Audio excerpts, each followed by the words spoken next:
Nvidia, Apple et Microsoft se portent vraiment encore et toujours aussi bien, des valorisations aussi stratosphériques que les projets de la NASA pour aller sur la Lune, même si dans ce domaine, il y a un petit peu de retard à prévoir à l'allumage, on parle des projets Artemis. Et puis le robot Neo est en précommande, $20,000 pour commander un esclave ethniquement acceptable car numérique pour faire vos tâches ménagères. Qui va craquer ? Vous écoutez Tech Café, votre rendez-vous sur l'actualité des nouvelles technologies. Nous sommes le 4 novembre 2025. Déjà le 4 novembre 2025, ça passe tellement vite. Bref, et c'est l'épisode 440. Je suis Guillaume Vendée, podcasteur technophile enthousiaste. Et je ne suis évidemment pas seul. Il est à la tech ce que la Switch est à Nintendo, ce que The Last of Us est à PlayStation. Et peut-être ce que Balatro est à mon temps de jeu en 2025, même 2024 d'ailleurs. C'est Guillaume Poggiaspala. Salut Guillaume, comment vas-tu ? Eh ben écoute, je vais très bien, donc je suis beaucoup trop chronophage, je parle beaucoup trop, c'est ça ? Ah, j'en étais sûr que on arrête ça comme ça. Non, tu es aussi source d'épanouissement, tu es source de passion aussi, hein, c'est comme ça qu'il faut le voir. Et tu passes au-delà du temps aussi, puisque tu vois The Last of Us, moi j'y ai joué plein d'années après qu'il soit sorti en remasterisé, donc tu vois, tu es présent dans la durée, c'est le plus important. Merci infiniment à Caius Eucalyptus, Louardan, Pino, Joao, Guillaume Blachon, Loulou, Lionel B, John Lee, Frédéric Lacroix. Je n'ai jamais eu autant de monde à citer sur le tapis rouge hebdomadaire des nouveaux soutiens sur Patreon. Merci infiniment d'avoir fait cette démarche. Je vous reparle de Patreon un petit peu plus tard dans l'épisode. Et merci évidemment de continuer à faire vivre la communauté de Tech Café. Je pense que la meilleure manière de la faire vivre, peut-être, c'est de discuter entre vous et avec nous sur Discord. Le serveur Discord est accessible en un lien, techcafé.fr/Discord. Et on a des discussions passionnées, que ce soit évidemment sur la tech, mais aussi d'autres sujets annexes. En tout cas, on réagit aussi aux épisodes et les auditeurs et les auditrices réagissent. Il y a Mika, par exemple, qui a réagi au sujet des navigateurs qui s'appuient sur de l'IA, entre autres ChatGPT Atlas. Il évoque une piste de solution à la sollicitation démesurée que ça va engendrer sur le web et que tu as abordé la semaine dernière, Guillaume. Oui, c'est vrai que parmi ses retours à lui aussi, parce qu'il en a fait plusieurs en fait, Mika nous dit qu'à propos d'Atlas, si c'est OpenAI qui calcule tout, c'est chaud. Bon, c'est vrai, mais qu'il pourrait y avoir à terme des moyens de déporter ou de distribuer les calculs. Et en fait, c'est théoriquement possible, mais en pratique, c'est vraiment très compliqué ça. Les grilles de calcul distribuées, c'est vrai que c'est pas une nouveauté. On pense bien sûr à la vénérable SETI at Home, hein, et puis avec Folding at Home. Et puis plus récemment, il y a Boink. Oui. Boink, c'est rigolo, hein, Boink. C'est Berkeley Open Infrastructure for Network Computing. Et en fait, ça généralise tout ça, c'est-à-dire ça donne un cadre quelque part qui est réutilisable et qui permet effectivement, si vous avez un projet de gros calcul, vous pouvez le paralléliser sur des milliers de machines de volontaires, donc vous le découpez en petits bouts. Mais tous ces projets justement sont asynchrones, c'est-à-dire que le gros boulot est divisé en tous ces petits bouts, mais ces petits bouts, ils sont très indépendants, on travaille dessus indépendamment et on se synchronise pas très souvent. Donc pour exécuter une IA, ça va pas marcher, hein, il suffit de voir le projet distribué de Llama, qui veut la même chose qui veut faire la même chose, hein, pour exécuter par contre des LLM. Ça marche, mais il faut que le réseau soit très rapide, et les rendements sont décroissants. Donc on peut utiliser plusieurs PC pour discuter avec un Llama, hein. Chaque PC va contenir un morceau du Llama et couper chaque couche en autant de machines. Alors comme on fait les couches séquentielles, on fait... si tu veux, tu traverses les couches séquentiellement. Les couches, donc forcément, tu peux pas le truc, c'est que tu as deux manières. C'est-à-dire que soit tu parcours les couches séquentiellement les unes après les autres, et donc ça veut dire que tu mets la moitié des couches sur l'un, la moitié des couches sur l'autre, donc ça veut dire que tu as la mémoire des deux, mais la puissance d'un seul, parce que quand il y en a un qui bosse sur ses couches, l'autre il peut rien faire, puisqu'il attend les résultats des couches d'avant. Ouais. Soit tu coupes les couches dans le sens de la largeur. De la largeur, si tu veux. Voilà, c'est ça, exactement. Voilà, ça, tu coupes les couches en deux, en fait. Tu prends pas la moitié des couches, l'autre moitié des couches, tu coupes les couches en deux. Et là, par contre, tu dois synchroniser toutes les machines autant de fois qu'il y a de couches pour chaque mot. Et en fait, la moindre latence va tuer les perfs là-dedans. Donc, si tu veux vraiment utiliser la puissance des deux, c'est difficile. Donc, distribuer le calcul sur Internet pour les IA, c'est pas facile, sauf si on a des lignes directes spéciales, en gros, hein, des grosses connexions. Par contre, on pourrait imaginer dans le futur qu'il puisse y avoir des IA locales qui utilisent ton propre ordinateur.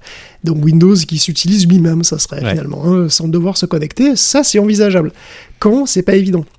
Parce qu'à l'heure actuelle, il existe des modèles qui sont relativement petits, qui prennent, 6-7 gigas de mémoire tout compris, et qui sont multimodaux, et qui reconnaissent ce qu'il y a sur l'écran, et qui peuvent réfléchir. Donc un petit peu comme Atlas. Le problème, en particulier, je pense au tout dernier Qwen 4 VL, qui est assez impressionnant pour sa taille.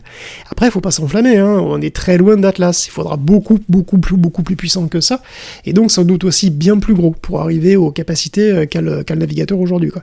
Donc il faudra beaucoup de mémoire, et puis il faudra la puissance pour exécuter ça très très vite, parce que, encore une fois, il ne faut pas passer 2 heures à réserver des billets de train, quoi. Donc il faut quand même que ça tourne assez vite. Donc il faudra des machines avec plus de mémoire, plus de puissance, des unités de calcul optimisées et dédiées, et ça chez Monsieur Tout-le-Monde.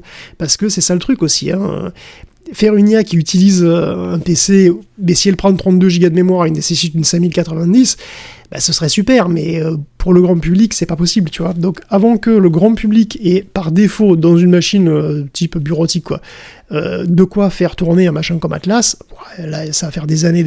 Ouais, bien sûr.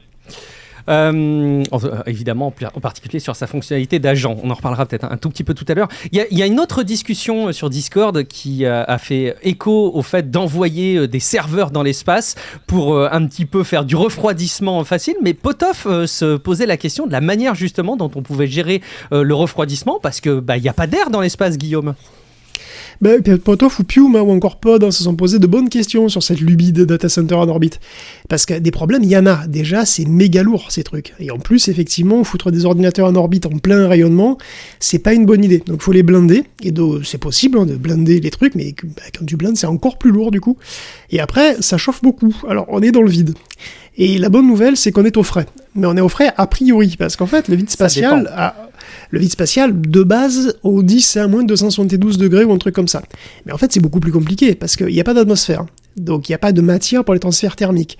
Si tu places un bout de truc en orbite au Soleil, il peut monter très haut en température. Je crois qu'il y a des écarts de 200 degrés, non? C'est pas ça? Des écarts à peu thermiques. près, c'est ça, voire plus. Oui, voire plus. Parce qu'en fait, ça dépend à quel point il va absorber le rayonnement. Ce que tu mets, évidemment, ça dépend. Mais s'il est à l'ombre, il n'y a rien, donc en fait il va rayonner sa propre énergie dans l'infrarouge, il va refroidir. Si tu le mets au soleil, par contre, il va se prendre le soleil, il va se prendre le rayonnement, il va l'absorber. Et dans un satellite, tu peux être à 150 degrés côté soleil, à moins 100 degrés côté ombre. Ouais. Donc un data center dans l'espace, déjà tu vas le foutre à l'ombre. En tout cas, disons, les radiateurs, tu vas les foutre à l'ombre.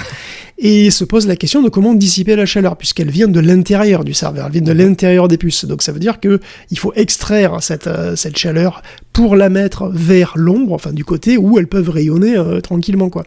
Donc peut-être que ça marche juste avec des caloducs, je sais pas. Peut-être que tu fais des caloducs avec que tu mets sur la partie à l'ombre, si tu veux, de ton data center, ou alors peut-être qu'il faudra faire circuler un fluide dans le circuit fermé, dans le truc. Alors avec ces écarts de température-là, c'est des fluides qui vont clairement se vaporiser, se liquéfier, ça peut être même, de l'hydrogène qui va se liquéfier, tu vois, enfin, c'est quand même des écarts de température énormes, donc ça doit pas être totalement évident, mais bon, ça doit être possible aussi de faire ça, je sais pas exactement. Pour la connectivité, par contre, ça va à peu près. Parce qu'on avait parlé la dernière fois, on peut se connecter à Starlink. En général, les data centers doivent avoir de très grosses connexions. Donc il faudra pas non plus qu'ils pompent toute la bande passante de toute la constellation. Donc il faudrait sans doute une prochaine version des Starlink. Mais à la limite, pourquoi pas? Et ça, c'est déjà en route, en fait. Figurez-vous que c'est même à la mode. Et que SpaceX a annoncé qu'ils allaient le faire. C'est ça qui est fou. Il y a Eric Schmidt aussi, l'ex-PDG de Google, qui est Relativity Space, qui est très intéressé par le concept de data center en orbite. Il y a Jeff Bezos, qui m'a parlé ce mois-ci. Et la semaine dernière, on a Elon Musk qui a dit que pour la connectivité, il fallait simplement agrandir les Starlink V3 avec des gros lasers, c'est ça, avec des gros lasers pour atteindre le terabit par seconde de bande passante et que ça marcherait. Bon, du coup, SpaceX allait le faire, je cite. Et il s'avère qu'ils sont intéressés par le projet, quoi. Et donc là, on parle pas d'une start-up un peu anonyme, un peu perchée, qui explore une idée un peu folle, c'est SpaceX. Alors vous me direz qu'il reste toujours le problème de l'énergie, que se dire qu'elle est abondante et gratuite avec le soleil, tout ça, ok, mais il faut encore envoyer les panneaux solaires absolument gigantesques quand même pour récolter toute cette énergie, quoi. Et alors, c'est vrai qu'en général, on a cette idée d'avoir des panneaux solaires qui sont une sorte d'origami spatiaux, tu sais, des trucs qui se déplient en orbite, tout ça. Et pour alimenter une ferme de serveurs, il faut au bas mot des mégawatts, et StarCloud, lui, il envisage 5 gigawatts en orbite. 5 gigawatts, c'est 200 fois plus que l'ISS, que ce que génère l'ISS, que le maximum que peut générer l'ISS. Ouais. Alors, l'ISS, elle a des panneaux qui s'étendent sur une centaine de mètres déjà. Ouais. Mais même pour ça, Même pour atteindre ces chiffres incroyables, il y a des idées. Il y a une startup qui s'appelle Rendez-vous Robotics qui propose de laisser la centrale solaire se créer toute seule. Donc on fabrique des morceaux qui sont tous identiques et qui sont chacun à la fois un morceau de panneau solaire hexagonal et un robot qui peut se déplacer tout seul et se brancher à d'autres robots. D'autres robots semblables. Hein. Donc ça veut dire que vous avez alors il y a des expériences qui se passent avec des robots de ce type qui se passent en ce moment dans l'ISS avec des prototypes. C'est un projet d'auto-assemblage qui s'appelle TCRAE et qui pourrait être transposé, on pourrait imaginer une immense ferme solaire en kit qui s'auto-assemble. Quand nous on fabrique plein de petits bouts, on les empile dans un Starship, dans des vraiment empilés super serrés, et puis après on les largue direct dans l'espace, et puis ils forment une immense toile qui produit plein d'énergie gratuite tout seul, en se connectant les uns aux autres comme ça, en faisant cette espèce d'énorme damier quoi. Alors ça, c'est si ça marche. Je sais pas si je suis le seul à trouver que c'est fantastiquement compliqué pour un truc qu'on peut faire sur Terre et qui coûte déjà d'ailleurs cher ici à faire. Hein. Bon, je sais qu'on dépense sans compter, mais là c'est vraiment astronomique. Enfin, à mon avis, les coûts de recherche, de test et de déploiement d'un vrai data center spatial au niveau d'un data center au sol, c'est astronomique, c'est le cas de le dire. Hein. C'est vrai qu'en ce moment, on dépense sans compter. Vraiment, dans l'IA, on est dedans. Bon, du coup, c'est vrai qu'on pourrait se dire, tant qu'à faire, tu vois, mais après, ça pourrait ne pas durer, tout ça, justement. Toutes ces dépenses pourraient ne pas durer si longtemps. Rentabiliser Stargate, même Stargate au sol, hein, ça pourrait ne pas être aussi simple. Donc, un Stargate dans l'espace, bon, je trouve ça un peu perché. Après, force est de constater que plein de célébrités et de la tech s'y intéressent, alors bon, écoute, qui suis-je ? Quand tu dis j'ai dépensé sans compter, ça ne peut pas m'empêcher de penser à cette réplique qui est répétée par John Hammond à plusieurs reprises dans Jurassic Park. Je dis ça parce que j'ai revu Jurassic Park 1 avec mon plus jeune fils pendant les vacances, là, et puis on a vu aussi le 2 et le 3. Ils sont vraiment pas bons. Bon, j'avais peut-être pas besoin de les voir pour me rendre compte, ils sont pas extraordinaires, mais bon, on n'a pas... Amande qui n'arrête pas de dire j'ai dépensé sans compter, ça nous fait penser à ce qui se passe dans l'attaque un petit peu. Je termine cette revue des interactions avec un petit clin d'œil très rapide. On parlait de Miko, tu sais Guillaume, hein, l'assistant nouvelle génération façon Clippy que va déployer Microsoft.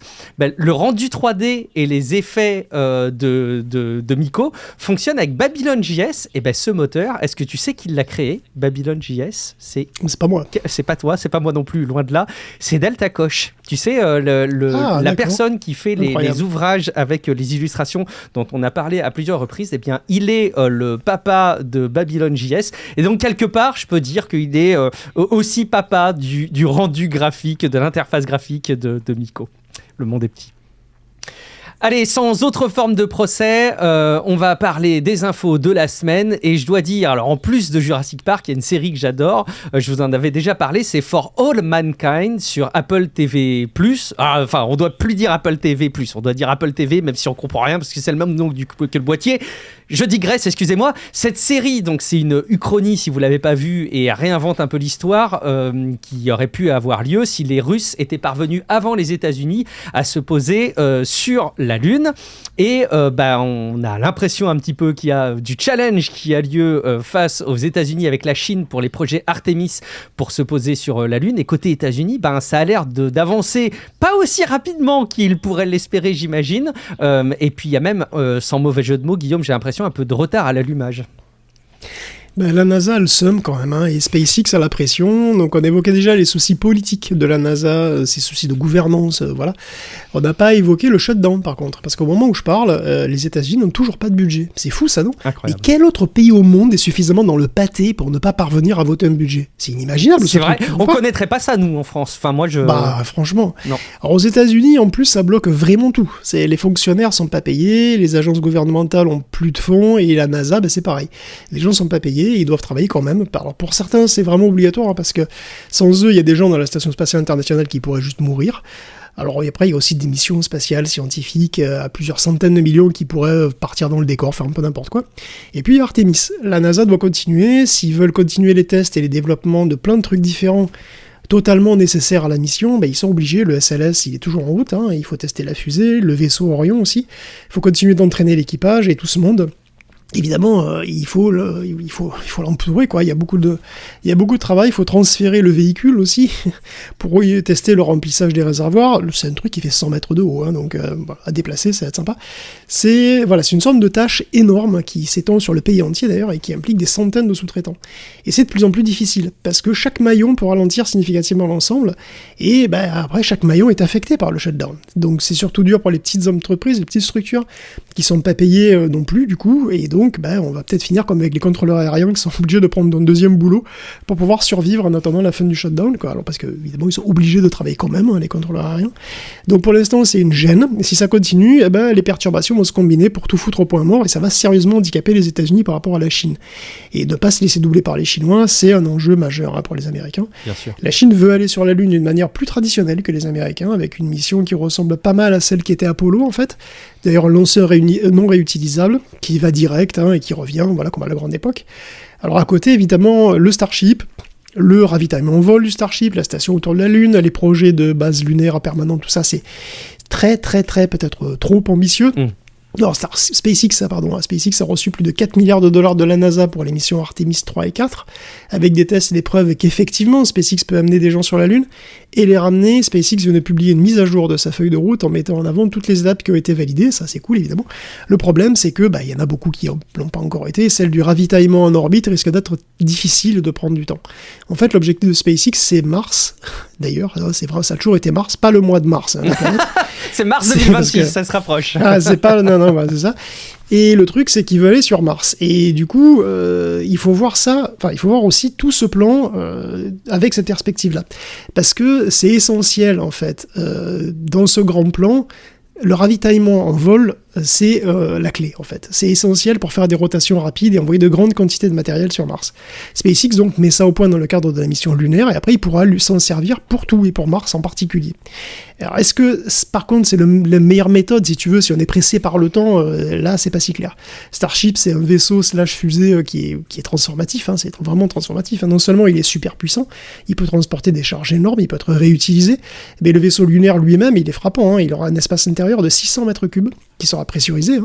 Il y aura un ascenseur pour descendre l'équipage et le matos, et il pourra envoyer 100 tonnes de matos sur la Lune en une seule fois. Donc c'est absolument génial, hein. Mais ça, c'est pas facile, donc ça prend du temps.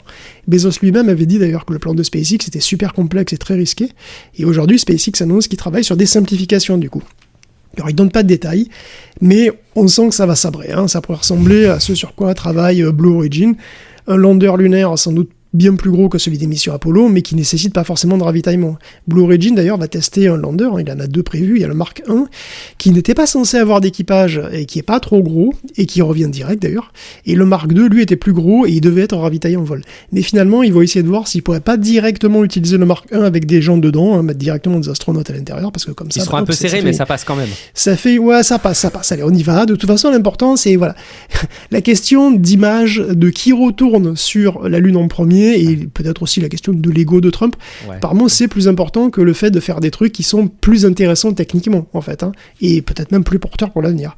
Mais si tu fais ça, tu risques d'avoir la seconde place. Donc, je sais pas. Finalement, la compétition risque de favoriser des missions qui sont peut-être moins intéressantes, qui seront plus rapides à faire. Après, bon, ce sera cool quand même, hein, n'abusons pas. Écoute, on suivra ensemble comment ça avance. En tout cas, il y aura peut-être des rebondissements à suivre, évidemment, de manière privilégiée dans Tech Café. Alors, c'est marrant parce qu'on parle d'Elon Musk. Nouveau projet de sa part. Ça fait partie de ces idées qu'on peut trouver géniales sur le papier quand on n'y réfléchit pas trop. Et puis, subitement, quand on commence à se poser un petit peu la question de comment ça va marcher, ça vient des énigmes un petit peu insolubles. Il est question, Guillaume, d'exploiter la puissance de calcul des voitures Tesla qui ne roulent pas. Et oui, puisqu'on parle de SpaceX, Elon a toujours des idées. Hein. Il a toujours plein d'idées. Il a des idées. On va pas. En vrai, c'est positif d'avoir des idées quand même. C'est super. Alors, il les pitch à ses investisseurs, hein, manifestement, qui le prennent encore beaucoup au sérieux malgré toutes ces années. Alors, ça rejoint ce qu'on évoquait avec Boeing, en fait. Hein, et Folding at Home, c'est les voitures Tesla vont passer de l'ordinateur de bord A14 à l'ordinateur de bord A15. Et il sera 40 fois plus puissant que le A14. Il sera même, trop puissant pour une voiture même, qu'il a dit Musk. Alors du coup, pourquoi tu l'as conçu comme ça ? Parce que c'est pas toi qui t'as pas fait exprès, je sais pas. À tel point qu'on pourrait utiliser une partie de cette puissance pour autre chose que pour faire du calcul. Donc par exemple, pour faire du calcul, comme sur une grille de calcul, Donc, vous avez, après tout, plein de Tesla qui s'emmerdent dans les parkings un peu partout dans le monde. Ça s'ennuie. Tu imagines la quantité de calculs perdus. Ah ouais. Elles sont connectées à Internet en plus, leur ordinateur de bord, du coup, pourrait travailler à faire, je cite, de l'inférence. Parce qu'évidemment, si tu fais pas de l'IA, tu fais pas des calculs sérieux. Faut pas déconner. C'est vrai. Ouais. Et donc, on a cette idée rigolote, après les data centers dans l'espace, on a les data centers sur les autoroutes, dans les car wash, dans les parkings, ou voilà, donc comme ça. On dirait pas, mais à l'éléphant bleu, t'as des voitures qui font des calculs scientifiques, comme ça, c'est beau. Alors, je sais pas s'il a dit ça en y réfléchissant vraiment ou pas, parce qu'en pratique, c'est quand même pas si simple. Déjà, une voiture a besoin de son ordinateur de bord quand même, quand elle roule, et donc notre calcul peut devenir disponible ou indisponible un peu n'importe quand. Même si tu peux apprendre les routines des utilisateurs, quand même, enfin bon. Donc, le truc, c'est que quand même, cette voiture qui va calculer, elle va pomper ta batterie pour le faire. J'allais te poser la question, qui va payer la facture, effectivement. C'est ça, on ne sait pas. Tesla va te rémunérer pour ça. Bon, on peut imaginer que oui, je sais pas. Mais bon. Ouais, pourquoi pas. Après, Musk parle d'inférence, mais en réalité, ça sera sûrement plus des calculs asynchrones. Pour la raison que je t'ai dit, c'est-à-dire les nœuds peuvent aller et venir, et les réseaux, ils sont connectés évidemment sur Internet, mais pas avec des vitesses énormes. Donc, entre les latences et tout, ça sera forcément comme des trucs sur Boeing, en fait, des calculs plutôt scientifiques et des charges de travail qui seront asynchrones. Alors, elles viendront de qui ? Enfin, voilà, est-ce qu'elles viendront de Tesla ? Est-ce qu'elles seront monétisables ? Parce qu'entraîner des IA complexes ou faire de l'inférence, ça demande un réseau très rapide. Donc je ne sais pas, est-ce que les propriétaires de Tesla seraient d'accord pour que les voitures entraînent le prochain Grok ou génèrent des articles pour Grokipédia, je ne sais pas. Bon, au moins, ça a le mérite, tu vois, de poser la question. Je trouve que voilà, l'innovation, ça passe aussi par des grandes questions. Après, faut arrêter de lancer des questions qui n'ont pas de réponse et qui sont aussi peu facilement solubles. Mais bon. On continue, on le voit, là où se concentrent un petit peu les efforts, le nerf de la guerre, c'est l'explosion de l'intelligence artificielle, vous n'apprendrez rien. Et donc, c'est la ressource en électricité pour faire tourner tout ça. Alors, Elon Musk nous parle de ces Tesla, mais encore aujourd'hui, on le fait surtout avec du pétrole, du charbon et du gaz, et puis évidemment des projets de centrales nucléaires. Mais il y a aussi d'autres composants des centrales énergétiques qui font l'objet de crises. C'est plus spécifiquement, je l'ai vu passer, ce sont les turbines, et tu l'as identifié dans ta feuille, c'est des composants qui sont pas si faciles que ça à produire. Les délais se rallongent. J'ai vu, Guillaume, aujourd'hui, j'ai vu que si on voulait passer commande pour une turbine pour faire tourner les serveurs de Tech Café, on sera livré au mieux en 2028, c'est ça Oui, c'est un article qui m'a beaucoup étonné, je l'avoue, mais c'est pas si étonnant finalement, quand on y réfléchit. C'est vrai que quand on dit frénésie d'IA, de calcul, tout ça, pénurie de RAM, ou de composants, ça étonne pas trop. Pénurie de turbines, et surtout c'est des turbines d'avion, c'est des turbines de moteurs d'avion. C'est plus étonnant, et pourtant c'est logique, parce que de plus en plus de data centers s'équipent de petites centrales au gaz pour les alimenter, de manière pérenne ou ponctuelle, et une centrale au gaz, finalement, qu'est-ce que c'est ? C'est un alternateur qu'on fait tourner avec une turbine dans laquelle on crame un carburant et donc du gaz, alors en l'occurrence, même ça peut être autre chose d'ailleurs. Et ces turbines, en fait c'est des turbines de réacteurs d'avion, c'est vraiment les mêmes fabricants. Aujourd'hui, 60% des commandes de turbines viennent du secteur de l'IA, c'est quand même fou, plus ou moins directement. Alors c'est très long et très complexe à faire, un moteur d'avion en général, et c'est vrai qu'une turbine comme ça, donc une turbine LM 2500 de General Electric, c'est des milliers de pièces assemblées à la main, et ça demande des semaines de tests, même une fois fini. Et les LM 2500, elles sont dérivées des CF6 qui sont vraiment des moteurs d'avion. Et en fait, c'est la manière la plus rapide de déployer de grosses capacités électriques, c'est totalement modulaire, donc, tout simplement parce que au plus tu mets de turbines, au plus tu génères de puissance, c'est facile à transporter, il faut des gros camions, oui, mais enfin, dans l'ensemble, c'est facile à transporter, ça se monte assez vite et assez facilement, et en plus, ça démarre tout de suite. C'est le rêve, ça commence à tourner, t'allumes le truc, ça commence à tourner, 10 minutes plus tard, ça produit 50 MW. C'est une solution qui est bien connue et utilisée des militaires d'ailleurs, comme ça, de détourner les moteurs d'avion pour générer de l'électricité. Et OpenAI a fait un partenariat avec Russo Energy, lequel a récemment commandé 29 de ces turbines pour gérer pratiquement 1 gigawatt pour Stargate, en appoint. ProEnergy, lui, utilise des moteurs de Boeing 767, alors reconfigurés, bien sûr, mais quand même, c'est vraiment des moteurs de Boeing, pour générer à peu près la même puissance. Les commandes se multiplient, et évidemment, c'est long à fabriquer, comme tu l'as dit, les carnets de commandes se remplissent, et après ça s'allonge, donc effectivement, il y a certains clients qui seront servi qu'en 2030. Et donc on a déjà, et on va avoir encore plus d'IA qui vont fonctionner avec des moteurs d'avion. Bah, la prochaine fois que vous discuterez avec un chatbot, imaginez qu'il tourne sur un moteur de Boeing 767, c'est amusant quand même. Ça envoie du lourd. Et même quand vous prendrez peut-être l'avion, vous passerez à proximité d'un avion, dites-vous que c'est aussi avec ces trucs-là que fonctionnent les centrales énergétiques. On parle de 5 ans pour des livraisons de turbines, Guillaume, mais en fait, c'est pas beaucoup. Regarde, il y a Sam Altman qui a réservé un Tesla Roadster en 2018 et qui là voudrait décommander parce que c'est toujours pas arrivé. Donc tu vois, quelque part, on se plaint 5 ans pour des turbines, finalement. Bon. Toujours plus en valorisation pour Nvidia qui atteint un record de 5 000 milliards de dollars de capitalisation. C'est plus qu'Apple et Microsoft évidemment, mais c'est même plus, pour vous donner un repère, que la valeur totale du marché de la crypto. Il y a Jensen Huang, le patron médiatique avec son blouson en cuir qui nous l'affirme. C'est pas une bulle, Guillaume, c'est pas une bulle. Mais non, c'est vrai qu'il y a eu une GTC la semaine dernière. Oui, il y en a plein des GTC maintenant. J'ai l'impression qu'avant il y en avait une par an, maintenant il y en a une tous les 2 mois, comme c'est vraiment... c'est horrible, l'innovation de l'intelligence artificielle en fait. C'est peut-être ça. Écoute, la semaine dernière elle était à Washington et rassurez-vous, elle était pas très intéressante. D'ailleurs, il y a plus de gens qui ont vu la vidéo deepfake de Jensen Huang qui demandait du fric pour des cryptos que la vraie conférence. Il y avait 100 000 vues pour le faux stream contre 20 000 pour le vrai. Ouais. Bon, ça a monté depuis, mais bon, c'est vrai que ça me fait un petit peu inquiétant. Enfin bref, ça avait lieu à Washington, c'est pratique d'être sur place, comme ça tous les lobbyistes pourront partir ensemble dans des bus de tourisme, je suppose. Parce qu'NVIDIA a été très très patriote pendant la keynote. Voilà, d'ailleurs, Trump lui-même a discuté avec Xi Jinping pour lui permettre de vendre ses GPU Blackwell dans le pays, ce qui lui rapporterait quelques petits milliards supplémentaires. Alors, ça serait probablement des B30, des versions un peu bridées. Mais bon, quand même, on est un petit artisan comme NVIDIA, comme ça, on crache pas sur un petit peu de beurre dans les fèves, c'est normal. Et puis Trump, il a aussi validé la vente de GPU aux Émirats Arabes Unis, donc voilà, on n'a plus de problème avec les Émirats. C'est encore dans les 8 milliards de dollars qui vont rentrer. Bon, voilà, ils ont dépassé 5 000 milliards de dollars de capitalisation boursière. C'est vite dit. Et puis 5 000 milliards, c'est quoi ? C'est 5 billions, c'est à peine 0,05 trillion finalement. C'est modeste. C'est pas grand-chose.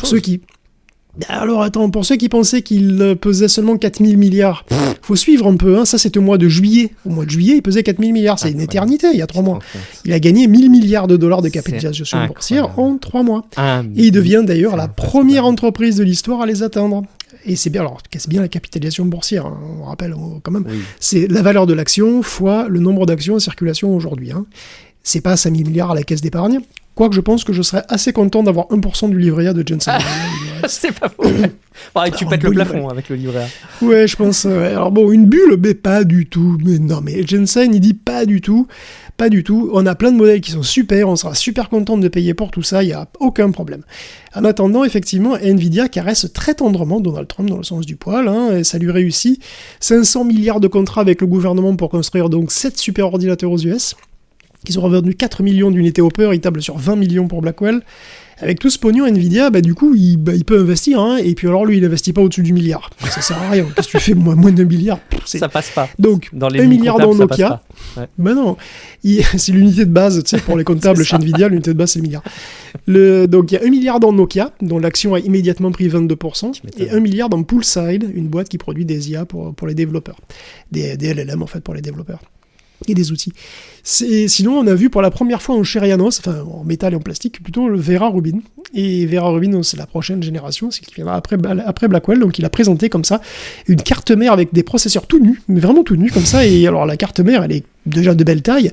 Donc, tu as un processeur qui a l'air assez conséquent, mais à peu près normal. Par contre, au-dessus, tu as 2 GPU, c'est des steaks. Elles sont plus grosses que mes mains, c'est les GPU, c'est monstrueux. Tu dis, putain, les puces de l'an prochain, elles vont pas coûter moins cher que cette année, elles sont énormes. C'est impressionnant quand même ce qu'arrive à faire Nvidia, et puis t'imagines la progression, c'est quoi depuis juillet, c'est ça ? 1000 milliards de valorisation boursière depuis juillet, c'est invraisemblable, c'est complètement dingue. Et oui, quand même, c'est assez rigolo, soulignons-le, le fait qu'il y ait eu plus de monde à un moment donné qui avait vu la fake présentation que l'authentique présentation, c'est effectivement pas rassurant. J'imagine qu'il y a les relations de presse qui doivent s'en mordre un petit peu les doigts. Donc dans la compétition, tu l'as glissé de la boîte tech ou de la boîte d'ailleurs tout court, pas forcément que de tech, qui vaut le plus d'argent au monde, Nvidia donc fait la course en tête, vous l'avez entendu, avec 5 000 milliards. On regarde aussi d'autres concurrents pour le podium, Apple et Microsoft. J'ai l'impression, Guillaume, c'est pas très grave de faire un flop commercial avec l'iPhone Air, a priori. Non, pas trop. C'est vrai où ils en sont, Microsoft et Apple. Si Nvidia déjà, il est pas... Bon, on l'a vu, c'est relatif. Eh ben, eux, ils se débattent un peu avec les difficultés économiques du moment, tu vois, Microsoft et Apple. Du coup, ils sont autour seulement des 0,04 trillions de dollars, soit, dit plus simplement, 4000 milliards, quoi. 4000 milliards de capitalisation boursière, bon, voilà... Il y en a qui gagnent 1000 milliards de dollars en 3 ans. En 3 mois. En 3 mois, je veux dire, voilà. Donc c'est pathétique. Nvidia, parce que... Non mais c'est vrai, je veux dire, franchement, qu'est-ce que tu peux dire d'autre ? 4000 milliards, ils ont dû mettre 3 ans à gagner 1000 milliards de dollars de valorisation, en fait, les deux là. En 3 ans, alors qu'Nvidia c'est en 3 mois, franchement c'est... Ah là là. Bon, en tout cas, pour Microsoft, en revanche, donc ça c'était pour Apple en fait, hein, et Microsoft aussi a dépassé les 4 milliards, donc les deux sont à peu près à 4000 milliards. Et c'est vrai que ils ont signé un contrat avec OpenAI très récemment, là, donc on va en reparler. Donc justement, est-ce que c'est une coïncidence ? Je sais pas. Alors comme Google, donc ils ont une surface d'exposition très étendue au secteur de l'IA pour le coup. Hein. Donc on va voir si c'est une bulle ou pas. En tout cas, tout va bien. Si tout va bien, de toute façon, évidemment, Nvidia atteindra les 6 000 milliards de dollars à Noël et les 10 000 l'été prochain. Donc bon, voilà, il n'y a pas de souci. En tout cas, Microsoft profite de l'assassinat de Windows 10, ça c'est indéniable. Il y a 18% de plus sur licence Windows, parce que l'obsolescence programmée, ça paye. Quel dommage que tout le monde se foute des machines Surface, par contre, parce qu'apparemment elles se vendent pas trop, parce qu'elles plombent les résultats de la division Windows et périphériques qui a que 6% de hausse, alors que Windows à lui tout seul c'est 18%. Et bon, Microsoft publie plus les chiffres détaillés pour Surface, mais on se demande plus pourquoi, manifestement. On vous le disait la semaine dernière, les pannes, non sans une pointe de sarcasme, je dois dire, les pannes et de malice. Les pannes, ça arrive à tout le monde, mais ça craint un peu plus quand il s'agit d'un des principaux hébergeurs. On parlait évidemment d'Amazon Web Services qui avait eu un gros pépin de DNS et qui a amené à faire tomber plein de services qui dépendent d'Internet. Rappelez-vous, même les lits qui sont connectés à Internet pour être réglés. Cette semaine, malheureusement, la malédiction continue. Guillaume, c'est le tour de Microsoft avec Azure. Et oui, après AWS, c'est Azure qui part en sucette la semaine dernière. Chez Google Cloud, ils doivent serrer les fesses parce que c'est les prochains sur la liste. Hein. Les deux, jamais 203. Les deux plus gros prestataires de cloud subissent une semaine après l'autre, l'un après l'autre, une panne longue et très handicapante pour le monde entier. Et pour plus ou moins la même raison, puisque là encore c'est un souci de routage dans Azure Front Door. Et pendant plus de 8 heures, donc, il a été impossible de jouer à Minecraft. C'est absolument un scandale. Impossible aussi de voler sur Alaska Airlines, d'aller sur le site de l'aéroport d'Heathrow, de commander chez Marks & Spencer, d'acheter ses billets de train en Hollande, et bien sûr d'utiliser Office 365. Comment fait-on ? Vous savez ce que c'est, hein, quand c'est un truc qui marche tout le temps, vous l'oubliez, et puis voilà, vous oubliez que vous êtes dépendant de ce truc-là, et puis vous vous endormez. Mais là, les pannes d'AWS et d'Azure ont réveillé pas mal de monde en Europe. Hein. Il y a des patrons à travers tout le continent, des gens comme Nikki Stewart aussi, qui participent à l'Open Cloud Coalition, qui soulignent que cette dépendance aux prestataires tech, c'est vraiment un risque systémique, quoi. Prestataire tech américain, bien sûr, c'est un risque systémique. Et là, je voudrais parler de Mamami. Ah, bon. Mamami avait une télévision reliée à une antenne sur le toit en mauvais état. Je croyais que c'était un acronyme qui faisait rigolo, mais non, c'est vraiment ta mamie. Non, okay, c'est vraiment Mamami. J'écoute. Donc Mamami, elle avait une télé, puis elle avait une antenne de toit. Et cette antenne de toit, elle était plus ou moins pétée par le vent. Ouais. Avec l'arrivée de la TNT, ça a provoqué un problème nouveau. Quand il faisait beau, image nickel. Quand il y avait des nuages, surtout orageux, en fait, il n'y avait pas d'image du tout. Ah. Or, ma mamie, elle habite dans le sud de la France. Elle habitait dans le sud de la France. Donc, 90% du temps, aucun problème. Ouais. Cool. Puis, il pleut. Évidemment, ça crise. On va changer cette antenne. Il n'y a pas moyen. On va changer cette antenne. Et puis, le lendemain, ou quelques heures après, il fait beau. Et donc, plus de problème. Et donc, on regarde Question pour un champion, en toute quiétude. Et ma mamie, elle a jamais fait changer son antenne. Faut se méfier de cet effet antenne, tu vois. CrowdStrike n'a pas perdu de client. Et il est très fort, l'effet antenne. Mais bon, donc ça veut dire que quand un truc couille, on se dit « Ah mais c'est pas possible, on va changer », et puis après, tout va bien, et puis bon, tu vois, voilà. Alors, l'effet antenne, c'est puissant, mais on peut le vaincre quand même, hein, parce qu'il y a le ministère de l'économie autrichien qui est passé sur Nextcloud. Donc 1200 employés qui ont même pas vu passer la panne Azure du coup, hein, ça c'est quand même sympa. Alors un petit peu puisqu'il reste Teams actif et Microsoft 365, puis bon voilà, ils ont encore du boulot, mais c'est déjà un bon début. Mais le truc c'est qu'il faut pas aller trop vite, hein. Il y a des exemples aussi comme le ministère de la Justice, hein, là-bas toujours d'ailleurs en Autriche, qui a voulu passer sous LibreOffice trop vite et ça s'est pas très bien passé. Donc il y a quand même une vraie volonté, une vraie prise de conscience, et c'est vrai que ces pannes elles aident à faire ça. On se rend compte qu'il serait largement préférable de passer des solutions locales, voire libres, pour plein de raisons. On cite souvent des exemples, on a cité Lyon par exemple, ou les régions allemandes. On espère que ça va se multiplier. Après, bon, c'est difficile de dépasser cette inertie, quoi. Il me semble quand même que de dépendre dans des proportions aussi grandes de quelques acteurs qui concentrent le marché, c'est un peu dangereux. Et effectivement, quand tout tombe en panne, c'est un peu embêtant. Quand tu as, juste Teams et Office 365 et tes stockages cloud de fichiers qui tombent en panne, bon, c'est embêtant, mais c'est moins embêtant que mais quand tout tombe à l'eau, quoi. les pannes, c'est bien, mais attention, faut faire attention à l'effet antenne. Dépasser l'effet antenne. Changer votre antenne. Tout à fait. On prendra cette image, on la gardera bien en tête. On continue là à faire notre tour. Donc, on fait le tour. On a Nvidia, 5 000 milliards de valorisation. Apple et Microsoft, vous l'avez entendu, 4 000 milliards de valorisation. Mais ça, c'est des dinosaures de la tech. C'est les vieux. Voilà, ils sont là depuis des années. On est en plein boom de l'IA, Guillaume, et j'imagine qu'OpenAI, c'est quand même la boîte qui a propulsé ChatGPT. C'est pas rien.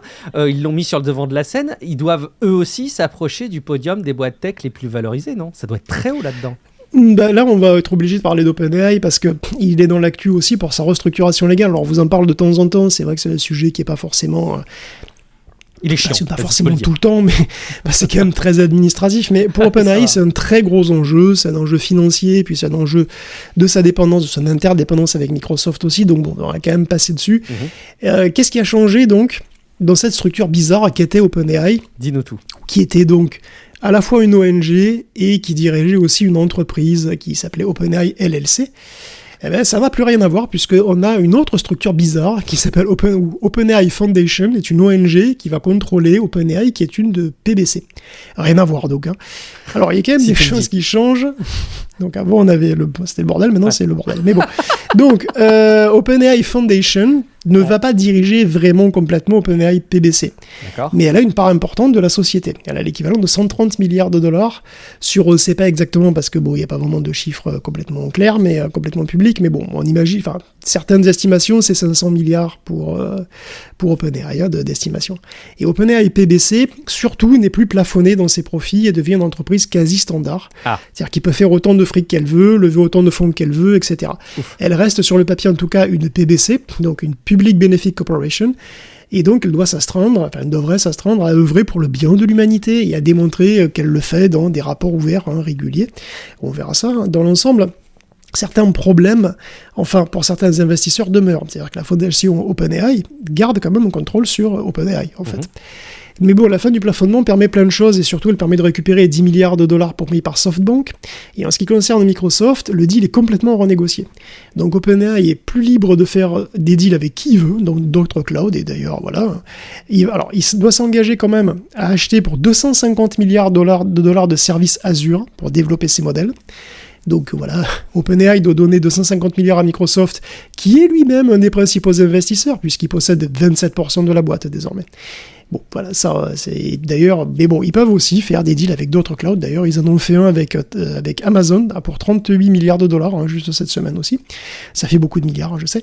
Et Microsoft conserve les droits d'utiliser les modèles d'OpenAI jusqu'en 2032, tous. Et là, les plus passionnés, les plus attentifs, les plus intransigeants des auditeurs, mais interpelleront sans doute et l'AGI. Quid de l'AGI ? Oui, parce que oui, il y avait un bail de l'AGI. Oui. Dans le deal avec Microsoft, il y avait eu vraiment une clause AGI. Ouais, t'as raison. Ouais. En fait, OpenAI donnait sans restriction l'usage de tous ces modèles jusqu'à ce qu'ils développent donc une intelligence artificielle générale. Dont la définition est toujours aussi claire d'ailleurs. L'AGI, cette tarte à la crème, dont chacun a une définition différente, mais pour fixer les idées, disons que c'est une IA de niveau humain, quoi. Voilà. Ouais. Bon, c'est pas comme ça que moi je le comprends, mais je me comprends. À l'époque, c'était en 2019. Je me demande même s'ils n'avaient pas envisagé de mettre ça, mais bon, genre une clause, on verra dans 30 ans, tu vois. Bon. Et en fait, là, il faut bien en dire quelque chose, quoi. D'autant que finalement, on admet qu'OpenAI ne peut pas tout seul décider qu'un truc est une AGI ou pas. Donc, il y aura un panel d'experts qui validera qu'OpenAI a effectivement créé une AGI ou pas. Bon, à terme, à un moment, on va savoir. Et nouveauté, Microsoft aura le droit d'utiliser cette AGI, comme bon lui semble. Ok. Donc, soudainement, une AGI, c'est devenu un ChatGPT comme un autre. Donc, parce qu'avant, c'était un truc, oh là là, c'est une singularité, on ne sait pas, c'est, oh là, c'est compliqué. Non, là, on s'en fout. C'est juste, voilà, ok, ils ont une AGI, Microsoft, ils l'utilisent. Et il y a même mieux que ça, Microsoft peut et va lui aussi essayer d'en faire une à lui. Et en collaboration avec qui il veut. Et même à partir des travaux et des produits d'OpenAI. Parce que comme il a la propriété intellectuelle sur les modèles d'OpenAI, il peut s'en servir de base pour et lui-même faire une AGI avec ses propres trucs, par ses propres moyens. Il pinoche sur ses copains, quoi. C'est pratique. Et donc c'est marrant parce que Microsoft devient une concurrente directe d'OpenAI, si on lit entre les lignes quelque part. C'est ce qui est assez marrant.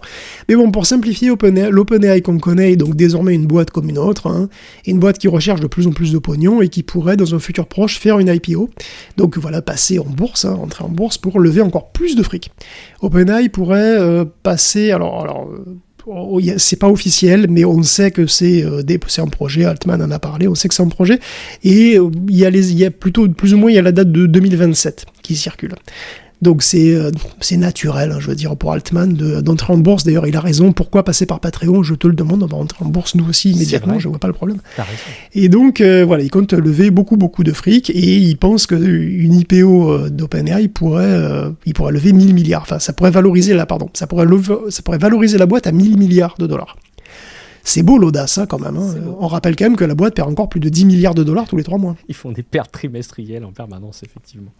Je m'attardais quand même juste à me dire, on ne mesure pas à quel point on a basculé dans une ère très différente quand on parle des montants. Tu sais, on était vraiment estomaqués de voir le montant de rachat de Blizzard Activision par Microsoft. C'était combien ? C'était 60 milliards, je ne sais plus. C'était 69, un truc comme ça. Une énorme somme, vraiment, c'était... Là, mais maintenant, on parle de dizaines de milliards toutes les semaines pour des investissements, des rachats, des valorisations. C'est quand même assez dingue ce qui se passe. Jusqu'où ça ira, je sais pas. On parle souvent de la fermeture d'Apple avec l'App Store, des limitations qui sont imposées aux développeurs, mais... Ah oui, on l'oublie parfois, Google, ils sont aussi à surveiller avec les fonctionnements du Play Store et ils ont aussi perdu un procès face à Epic Games, le développeur de Fortnite aux États-Unis. Résultat, il y a des changements qui arrivent, Guillaume. Oui, rapidement, on conclut avec Google, qui, comme vous vous en souvenez sûrement, a perdu son procès contre Epic et donc doit autoriser les paiements dans les apps qui n'utilisent pas son propre système. Les prestataires de paiement tiers et même les liens dans les apps vers d'autres options sont désormais autorisés aux États-Unis, mais pas ailleurs. Alors, Google fait appel de ça, évidemment. Il va même sans doute essayer de différer le plus possible, mais bon, pour le moment, c'est un gros changement pour lui. Et d'ailleurs, cette perte de pouvoir d'un côté doit le paniquer, puisque d'un autre, il envisage sérieusement de mettre une contrainte vraiment importante sur le sideloading. Donc vous pourrez toujours télécharger et installer des programmes d'où vous voulez sur Android, mais les développeurs devront s'enregistrer auprès de Google. Leur identité devra être validée, ils devront même payer $25. C'est chiant, c'est contraignant, c'est officiellement pour protéger l'écosystème des malwares, et bon, évidemment, il y aurait des exceptions pour les applications perso, des trucs artisanaux, ce genre de choses. Enfin, c'est clairement une régression dans l'ouverture du système, et à mon sens, c'est inadmissible. Donc je sais qu'évidemment, c'est bien pire sur iOS, mais j'en suis pas plus content. Enfin, c'est pas forcément mieux d'aller dans la même direction. Ouais. Donc, alors bien sûr, il y a des protestations de toutes parts, mais Google semble décider, et c'est bien malheureux. C'est pas pour tout de suite. Ça commencera en septembre 2026. Enfin, septembre 2026, ce sera au Brésil, à Singapour, en Indonésie, en Thaïlande, mais ça devrait s'étendre après, à partir de 2027, partout. Donc j'espère bien que d'ici là, il y a suffisamment de gens qui auront gueulé pour que Google fasse marche arrière. Et d'ailleurs, il y a F-Droid, je crois, qui vraiment se met en position. Bon, après, malheureusement, j'ai l'impression que ça va être un petit peu peine perdue d'arriver à être vent debout contre ces mouvements. Et j'ai l'impression que le rouleau compresseur implacable va être assez incontournable. Je pense qu'il faut, je pense qu'il faut intervenir au niveau de l'Europe, en fait. Il faut s'organiser au niveau européen. Parce que au niveau européen, on a vu qu'on peut avoir des vrais leviers, quoi, des vraies possibilités. Effectivement, un bon point à garder à l'esprit. Voilà, en tout cas, on parle de plateformes qui proposent des services intermédiaires. Évidemment, ils touchent des gros pourcentages. On parle des fameux 30% pour Apple, pour Google. C'est normal de toute façon qu'ils aient une rémunération, un pourcentage qui est prélevé à la transaction. Bon, est-ce que ça doit être à cette hauteur-là ? Je ne suis pas certain. Et puis évidemment, il y a les problèmes de caractère exclusif de ces distributions. Il y a une autre plateforme, mais tu l'as déjà teasé, Guillaume, dont je voulais vous parler, qui fonctionne un petit peu comme ça. C'est Patreon. Patreon, c'est une plateforme qui collecte vos abonnements, vos participations à des créateurs, tels que moi, pour la diffusion de Tech Café, et prend un pourcentage. Et en fait, ce pourcentage, il est quand même, je dois le dire au passage, bien en dessous d'Apple et de Google pour l'App Store et le Play Store. Encore heureux. Ils gèrent les encaissements avec les mouvements bancaires, l'encaissement de vos cartes, la collecte, la relance, un certain nombre de protections. Bref, ils rendent un service quand même. Et évidemment, c'est l'occasion pour moi de vous rappeler que c'est hyper important de participer à ce financement participatif, de toute façon à la hauteur évidemment de vos moyens et surtout sur la durée que vous souhaitez, parce que évidemment c'est sans engagement, mais vous constituez comme ça mon salaire et la rémunération de Guillaume Poggiaspala. Je sais que vous êtes convaincus pour ce qu'on vous livre, et pourtant on est tous un peu pareils.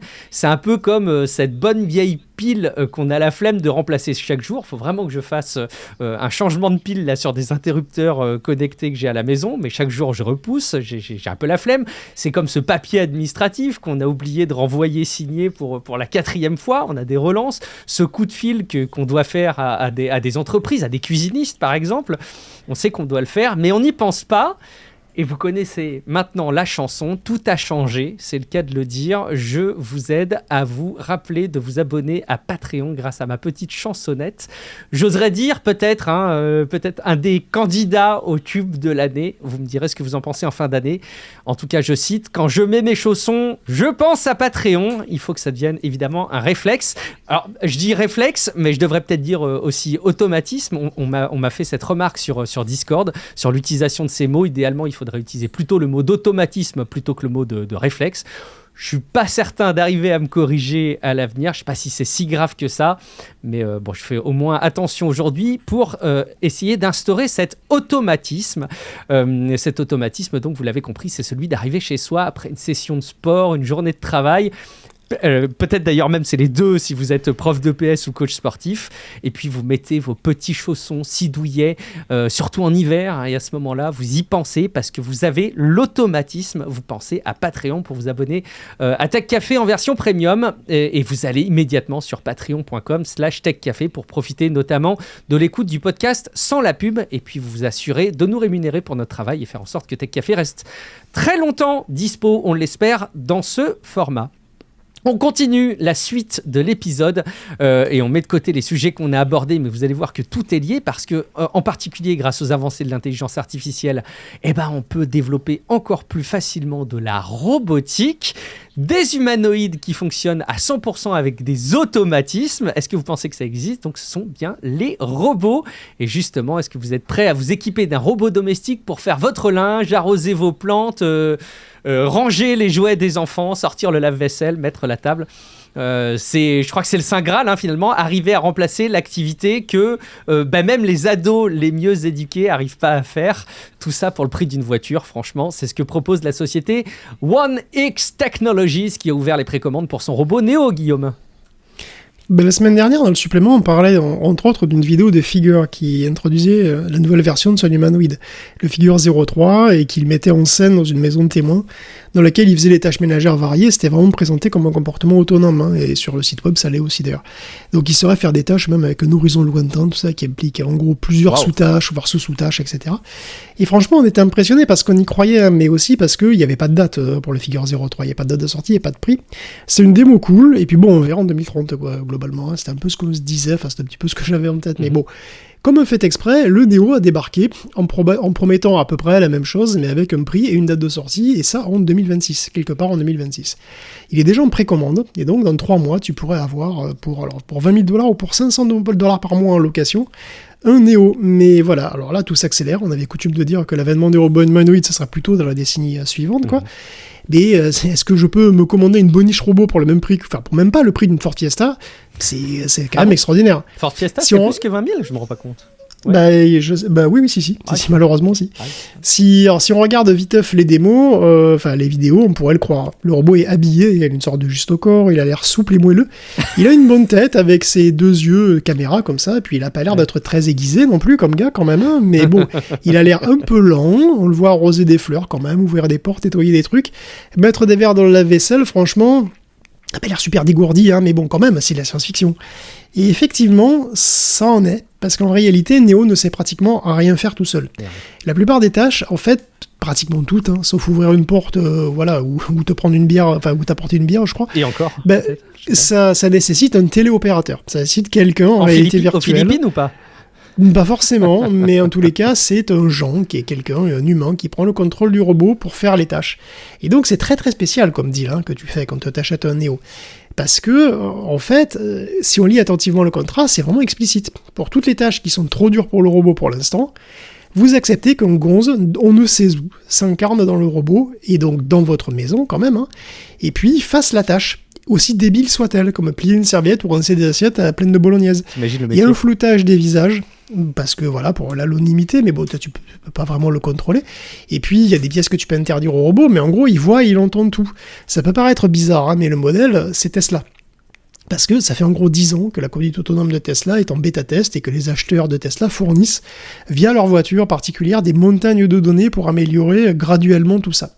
Ben là, c'est pareil. Il faut énormément de données dans toutes les situations pour que le robot apprenne à faire des tâches qui sont plus ou moins simples dans une grande variété d'environnements et de configurations. Et ces données, c'est les acheteurs qui vont les fournir via leur propre robot. Donc, vous payez pour être bêta-testeur. Alors, c'est vrai que chez Tesla, quand même, t'as une super voiture à la base.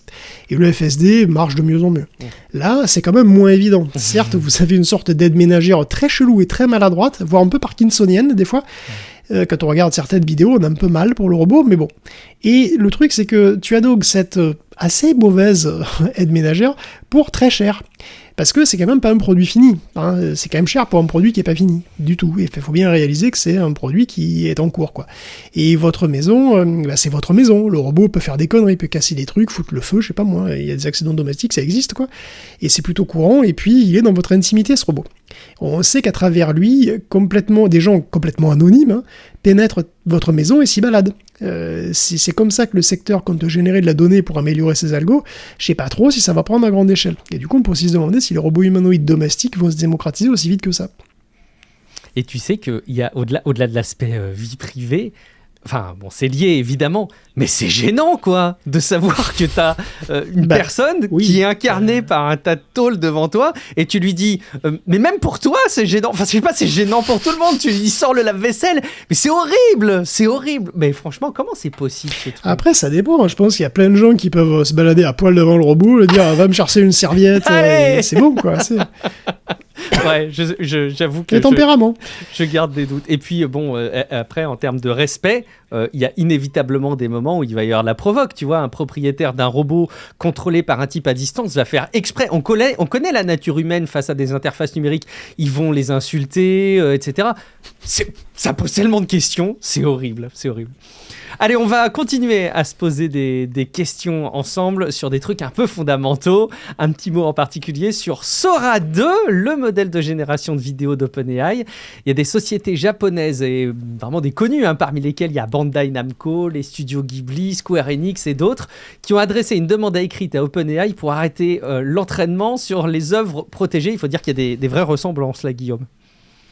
Oui, c'est vrai que Sora va devenir moins rigolo, donc c'est vrai que c'est Sony Aniplex, il y a Shueisha, il y a Square Enix, il y a Bandai Namco, je sais plus. Enfin, en tout cas, il y a plein de gros bonnets, de grosses marques japonaises qui demandent explicitement d'arrêter d'entraîner Sora sur leur contenu, donc ça va faire pas mal de persos de style en moins. Et puis ça va pas rester gratos très longtemps, donc Sora.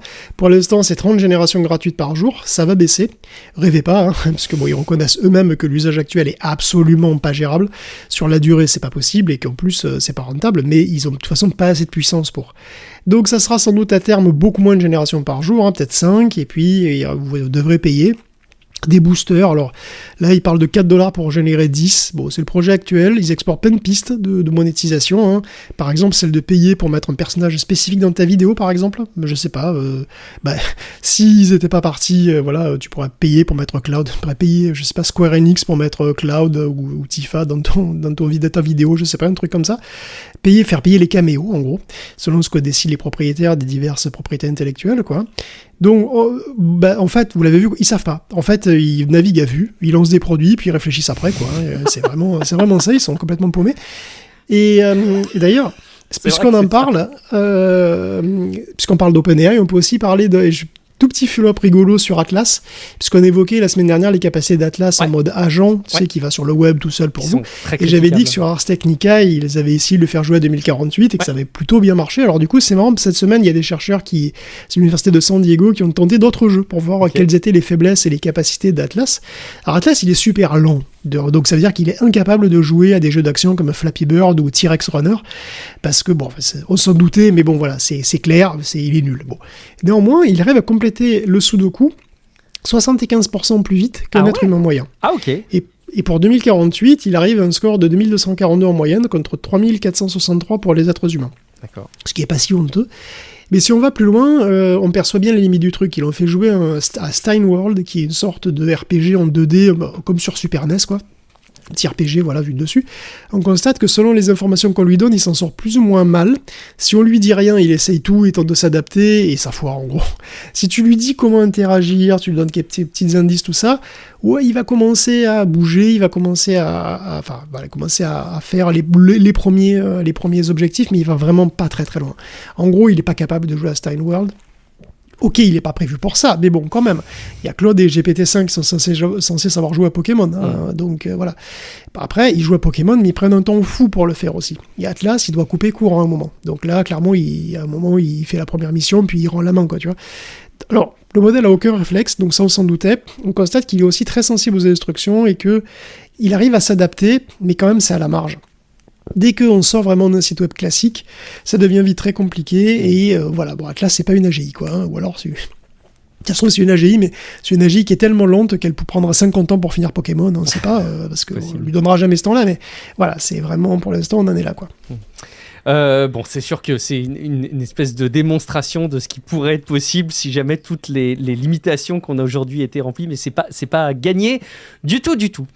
Dans la continuité du changement qu'on observe, lentement, certes, mais quand même, dans les navigateurs par IA comme ChatGPT, Atlas et les autres, un petit mot de la part d'un monsieur, c'est le PDG de Reddit, qui nous souligne un enseignement dont on pouvait se douter, mais bon, il le dit ouvertement. Les chatbots par IA, contrairement aux bons vieux moteurs de recherche, figurez-vous que ça génère pas vraiment de trafic sur les sites web. C'est un changement profond, si jamais ça s'installe et ce mouvement se confirme, qu'il va falloir considérer entièrement, Guillaume. Oui, bah, t'as à peu près tout dit, hein. Reddit là, a donné ses résultats, donc il va bien, hein. 116 millions d'utilisateurs quotidiens, 585 millions de chiffres d'affaires, c'est en hausse de 68% par rapport à l'an dernier, hein. Donc voilà, Hoffman, le CEO, est devenu milliardaire. Bravo. Du coup, je pense, parce que l'action a doublé depuis le mois de juin pour Reddit, donc c'est vraiment pas mal. Alors, du coup, dans la foulée, il a effectivement dit ça. Il a dit que globalement, le trafic qui était donné par les chatbots était à peu près négligeable, puisque c'est toujours à 50-50 Google et la connexion directe qui donne les connexions à Reddit, quoi, hein, qui fait le trafic Reddit. Ce qui n'est pas étonnant, en fait. Et c'est pas très étonnant, et du coup, ça confirme un peu tout ce qu'on sait, quoi. C'est-à-dire que si tu as la réponse tout de suite, t'as pas besoin d'aller sur le site, quoi. Que donc les chatbots ne sont pas des vecteurs de trafic, et que ça, c'est pas très très étonnant, quoi. Ça confirme un petit peu tout ça, tout simplement. Effectivement.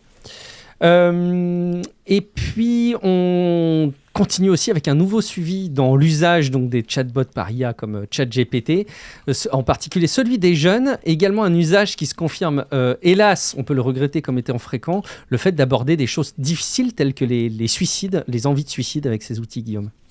On a pas mal parlé des interactions malheureuses de certains personnages de certaines personnes avec des chatbots qui ont connu à des suicides ou à des meurtres, hein, ou juste des gens complètement maboules, persuadés d'être des génies en maths ou de parler avec Dieu. Mais à quel point c'est courant ce genre de souci ? C'est très très rare, mais le problème c'est que c'est quand même très étendu. C'est le souci, hein, quand tu as une plateforme qui a 800 millions d'utilisateurs, si tu n'as que 0,15% qui partent en couille, ça fait quand même 1,2 million de personnes.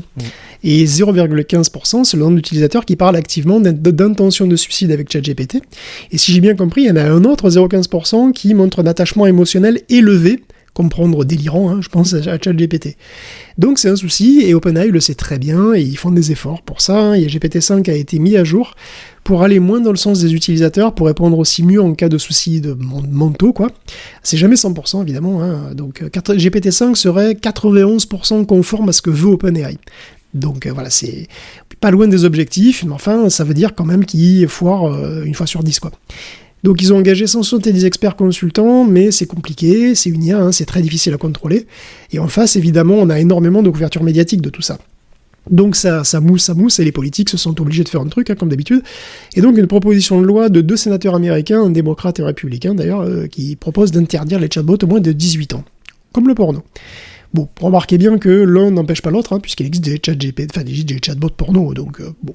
On en trouve d'ailleurs sur Character AI, et qui lui-même, dès le 25 novembre, va restreindre l'accès aux mineurs. Donc les mineurs ne pourront plus chatter à l'infini sur cette plateforme et avec n'importe quoi.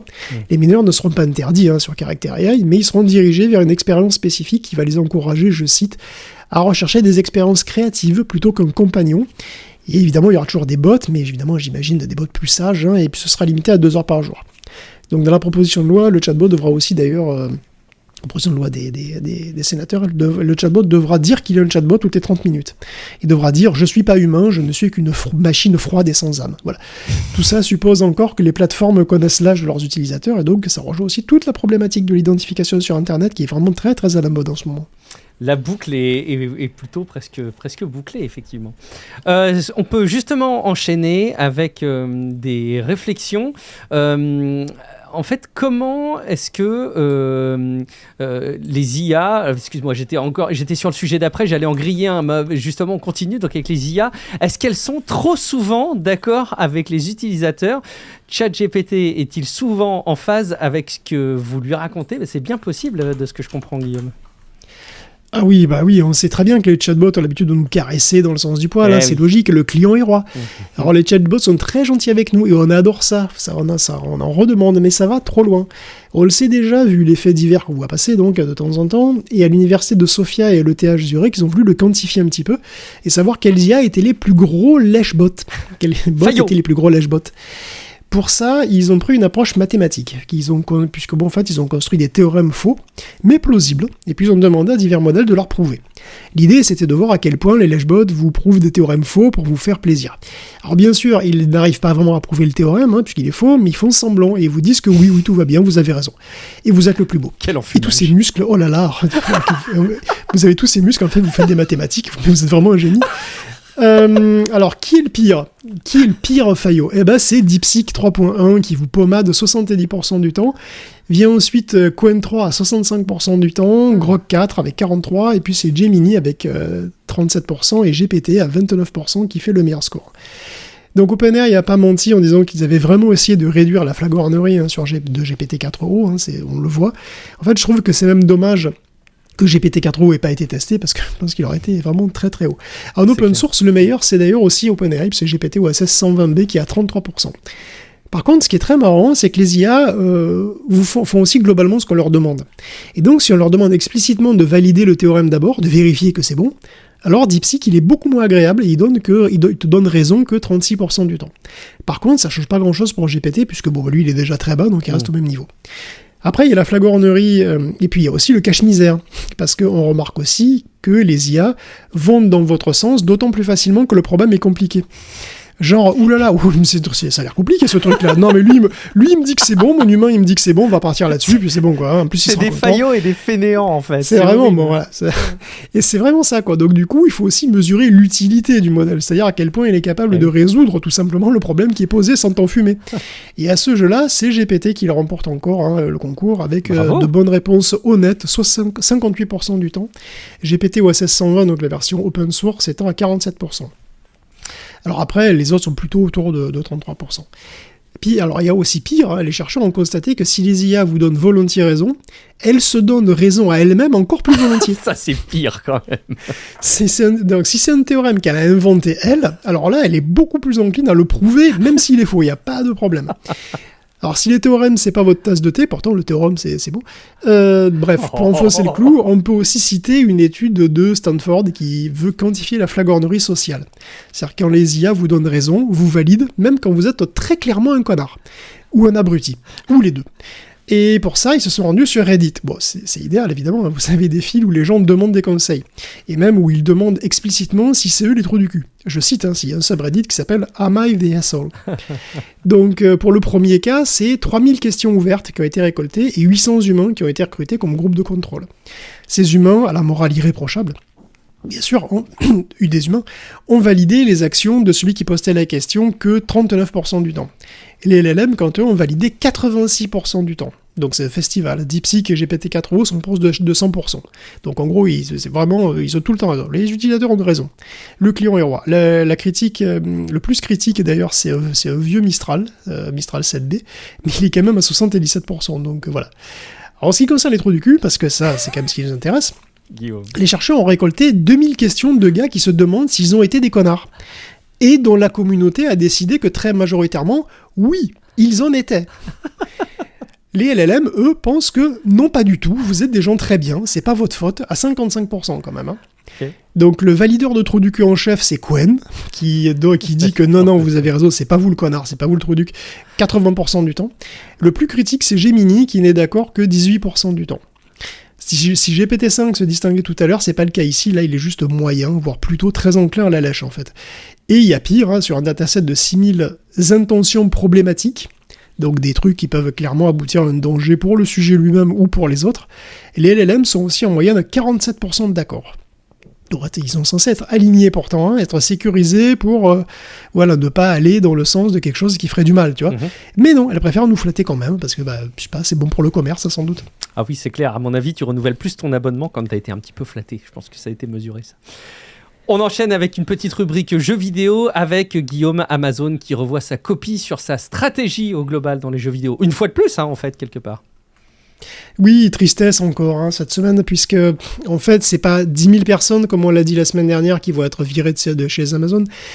De chez Amazon, c'est 14 000, et ça implique aussi beaucoup de licenciements dans le secteur du jeu vidéo. Andy Jassy, PDG d'Amazon, a affirmé que ces suppressions d'emplois ne sont pas motivées par des raisons financières ou par l'IA, mais par un problème de culture. Ah, waouh. Ah bah oui. Eh oui. C'est leur culture de virer des gens, parce que bon. Voilà, son argument, c'est résume assez simplement. Ils ont grossi trop pendant la pandémie. C'est souvent qu'on nous sort cet argument quand même. C'est tout le temps. Hein, bon après, c'est pas complètement faux puisqu'ils sont passés de 800 000 employés en 2019 à 1,5 million aujourd'hui quand même. Hein. Dont 350 000 de la fonction corporate, hein, l'école blanc comme on dit. Ça doit peser dans les charges. Bah alors il y a beaucoup de charges et puis surtout lui il dit que c'est une culture, c'est-à-dire que ça aboutit à trop de complexité, il y a trop de gens, il y a trop de couches, il y a trop de... Voilà, c'est trop compliqué, il faut perdre du poids, il faut redevenir svelte et agile, tu vois ce que te dit ton cardiologue. Bon ben c'est pareil pour Amazon, voilà. Amazon, il y a trop de salaire à gérer, c'est trop compliqué administrativement. Exactement, donc pour éviter le diabète, Amazon vire des gens, quoi. C'est normal, on dégraisse. Alors moins c'est honnête quelque part, hein, parce que de plus en plus souvent on se demande quand les entreprises disent qu'elles licencient à cause de l'IA, si c'est vrai ou pas, ou si c'est juste une excuse pour virer des gens, voir comment ça tourne, et après externaliser éventuellement sur des contractuels ou délocaliser. Enfin bon, on est dans la rubrique jeux vidéo, et la première victime de ces coupes, ce sont les MMO d'Amazon, donc le futur MMO, le futur MMO, enfin Lord of the Ring, donc le Seigneur des Anneaux, est annulé selon toute vraisemblance, puisqu'il y a pas mal de membres de l'équipe qui font partie des personnes licenciées. Et ce qui est certain, c'est que New World, c'est fini. Donc Amazon s'était lancé dans la MMO avec New World il y a pas mal de temps, qui a jamais été un énorme succès. Mais bon, c'est vrai que la dernière... entendu parler. Ah ben voilà, ça a jamais eu un énorme succès. Mais quand même, bon, ils ont fait des extensions, les gens sont revenus. La dernière saison... Mais si.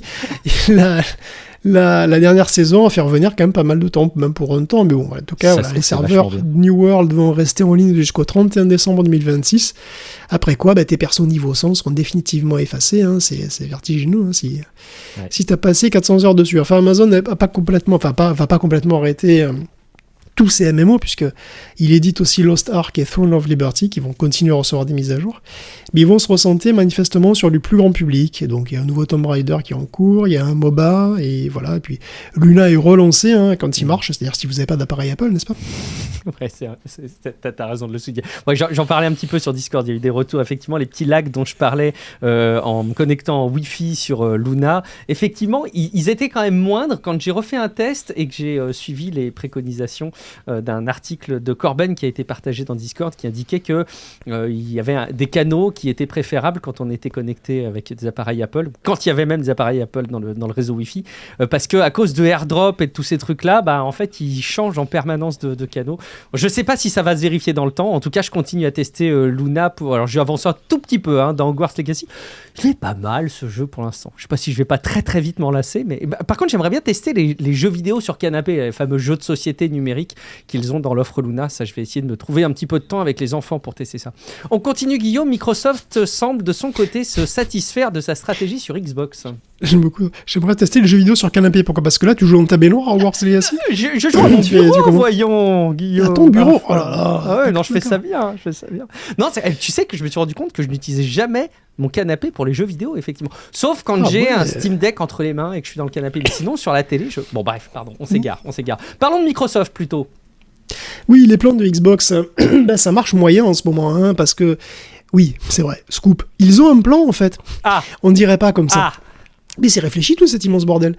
Pour une raison mystérieuse, les Xbox se vendent encore moins que cette année. Enfin, ils se vendent de moins en moins. Bon, on a 29% de moins que l'an dernier. Et cette année, l'an dernier, ça avait baissé de 22% par rapport à l'année d'avant, qui avait baissé de 24%, je crois, par rapport... Vous voyez le tableau, voilà. Donc là, ils ont dû en vendre 7, cette année à peu près. Mais bon, plus inquiétant, les services ne croissent pas énormément non plus. En réalité, le Game Pass ne progresse que de 1% par rapport à l'an dernier. Et il semble que le chiffre d'affaires de la division gaming baisse de 2%. C'est pas brillant. Alors on imagine que le hardware est en fin de génération, qu'effectivement c'est plombé par les ventes de Xbox. Mais bon, les services semblent pas sauver les meubles, quoi. Et Xbox veut devenir un service et un éditeur, quoi. Microsoft veut devenir un éditeur de jeux. C'est même Satya Nadella qui le dit, en fait. Microsoft devient le plus grand éditeur de jeux vidéo en termes de revenus, suite à l'acquisition d'Activision Blizzard. Et il affirme que la concurrence réelle pour les jeux vidéo, c'est TikTok autant que la PlayStation 5, qui veulent être absolument partout. Ce qui est tout à fait logique pour un éditeur. Et du coup, ils veulent aussi de grosses marges. Il en veut des très grosses, Satya. Il le dit explicitement, la meilleure manière d'innover, c'est d'avoir de grosses marges. Voilà, faire des marges bien grasses. Puis oui, question marge, ça roule, puisqu'il a quand même un salaire de 96,5 millions de dollars cette année, n'est-ce pas ? 22% de plus que l'an dernier. Les marges, c'est ça le plus important, évidemment. Par contre, aucun commentaire sur le fait que ICE utilise la licence Halo d'une manière obscène. Non, ça, on dit rien dessus, évidemment. On continuera à suivre la stratégie incroyable ou les stratégies incroyables de Microsoft. Et on va terminer juste pour un petit mot parce qu'on disait que la Switch avait perdu 30 balles là en France en prix public. On savait pas trop pourquoi. On se demandait est-ce qu'il y a moins de ventes que prévu. En tout cas, au global, il y a des résultats. Nintendo a vendu plus de Switch 2 que de Wii U sur les 6 premiers mois de sa vie de console. Alors, je sais ce que vous allez dire. C'est pas difficile de faire mieux peut-être que la Wii U. Je me rends pas compte de quel était le démarrage de la Wii U. Mais quand même, en fait, ils espéraient initialement vendre 15 millions de consoles d'ici au 31 mai 2026, donc la fin de l'année fiscale de Nintendo. Ils visent désormais les 19 millions de consoles à cette date. Ils ont vendu plus de 10 millions de Switch 2 et en 3 mois ça a augmenté de près de 5 millions de Switch 2. Noël arrive, donc voilà, ils ont vendu aussi en moyenne 2 jeux Switch 2 par Switch 2, donc on voit aussi que ça fait croître les ventes de jeux, des jeux qui ne sont pas forcément donnés. On l'a trouvé trop cher, mais en fait on se rend bien compte que en fait, le prix correspond bien à ce que les clients sont prêts à mettre pour l'avoir, et a priori c'était justifié, non, Guillaume, finalement? Non. Oui, ça a l'air pour l'instant. Après, il faut voir sur la durée aussi, quoi. Pour l'instant, c'est vrai que c'est normal. Ceux qui la voulaient depuis longtemps l'achètent. Bon, oui, c'est un très bon démarrage. Ça, je peux pas dire le contraire. Oui. On va voir aussi avec la période de Noël qui est si cruciale sur les ventes de consoles et de jeux vidéo. Merci infiniment d'avoir écouté cet épisode et de nous avoir tenu compagnie virtuellement durant le déroulé des infos tech de cet épisode hebdomadaire de Tech Café. Merci infiniment d'envisager un soutien sur patreon.com/techcafé. En tout cas, quand vous mettrez vos chaussons ce soir, je suis persuadé que vous envisagerez un soutien au moins pendant quelques temps. N'oubliez pas de discuter entre vous et avec nous sur le serveur Discord, techcafé.fr/Discord. Et en plus, je pense que vous pouvez nous retrouver. Guillaume, où te retrouve-t-on ? Écoute, moi j'aimais beaucoup la série Halo, mais je sais pas s'ils vont me voir sur le remake du premier. Là. Ils vont sortir un remake, je sais pas si t'as vu ça. Non, j'ai pas vu. J'ai très peu suivi Halo, moi. C'est vrai que c'est un truc auquel je passe. Ouais, bon, Halo, c'est toujours. Le problème, si tu veux, c'est que Halo, ils sortent le remake et qu'en même temps, il y a cette histoire avec Ice, le DHS, là, qui me blase complètement. Mais, enfin, bon, je voulais pas trop en parler parce que c'est pas non plus. Mais oui, c'est une sorte de coup de gueule, mais bon, parce que donc le DHS, le Department of Homeland Security aux États-Unis, utilise des images du Seigneur des Anneaux ou de Halo ou de Pokémon de manière vraiment odieuse, quoi. Donc pour ICE, pour la police de la truc, donc avec Halo, c'est particulièrement vrai, je trouve, avec Halo. Donc ICE, c'est la police de l'immigration, qui a posté donc un poster du jeu, du jeu Halo, avec Stop the Flood. Bon, Flood, c'est une inondation, une crue en anglais, ok, d'accord, mais c'est pas le truc. Alors je sais pas si beaucoup d'auditeurs sont familiers avec l'histoire de Halo, mais... Moi, je l'ai pas du tout, je l'ai pas du tout en tête. Bah, très simplement, c'est les humains et les aliens qui sont en guerre, voilà, dans le futur, et les humains sont en guerre contre une alliance d'extraterrestres qui sont réunis par une même religion, qu'on appelle les Covenants. Et les Covenants, en gros, ils nous ressemblent beaucoup, quoi. Il y a des petits, des gros, des fins, des costauds, des pas costauds, mais bon, globalement, ils nous ressemblent beaucoup, et au cours du jeu même, tu en joues un. Au cours du premier Halo, tu joues, dans la série, en tout cas, tu joues un Covenant. Pendant une partie du jeu. Mais bon, et on se rend compte que le véritable ennemi, en fait, c'est une autre entité. C'est une sorte de super parasite qui ranime les morts et qui infecte tout, qui zombifie tout et qui tue tout, quoi. Et c'est ça qu'on appelle les Floods. Les Floods, c'est pas juste des aliens. Le Flood, c'est une abomination. C'est une force monstrueuse qui a d'ailleurs déjà éradiqué tous les Forerunners et toute la vie dans la galaxie il y a très très longtemps. Mais bon, le lore de Halo, on s'en fout. C'est juste qu'un organisme officiel, une administration, qui compare directement des migrants à ça, à des abominations, à des abominations. Tiens, la ref, elle est cool, elle passe bien. Et Microsoft, il dit rien. C'est à eux, c'est leur propriété intellectuelle. S'ils voulaient striker ça, ils pourraient. Je veux dire, l'ego ou pas, putain, c'est des humains quand même, quoi. Il y a un minimum, je trouve. Franchement, je trouve ça triste, en fait. C'est vrai qu'en le mettant à la lumière de ce que tu présentes, c'est d'autant plus dégueulasse. J'avais pas du tout suivi ce sujet. J'imagine bien, évidemment, que Microsoft va pas risquer de se fâcher avec l'administration Trump. J'ai l'impression que tout le monde serre un peu aussi les fesses, malgré tout. Mais bon, c'est vraiment une utilisation assez dégueulasse, effectivement, qui est faite par rapport aux étrangers. Écoute, ça confirme un peu une tendance. Écoute, je sais pas si on te retrouvera derrière Halo. En tout cas, le message est passé. Je suis Guillaume Vendée. Vous me retrouvez plus sur les plateformes vidéo maintenant, YouTube, Twitch, et en particulier le vendredi matin en direct de 10h à midi. Et puis voilà, j'essaye de sortir des vidéos. Je travaille tranquillement à ce petit déploiement. Merci beaucoup en tout cas d'être fidèle et de soutenir la création de contenu qui tourne autour de Tech Café. On vous dit rendez-vous dans quelques jours pour un prochain épisode de Tech Café. Ciao à toutes et à tous. Ciao à tous.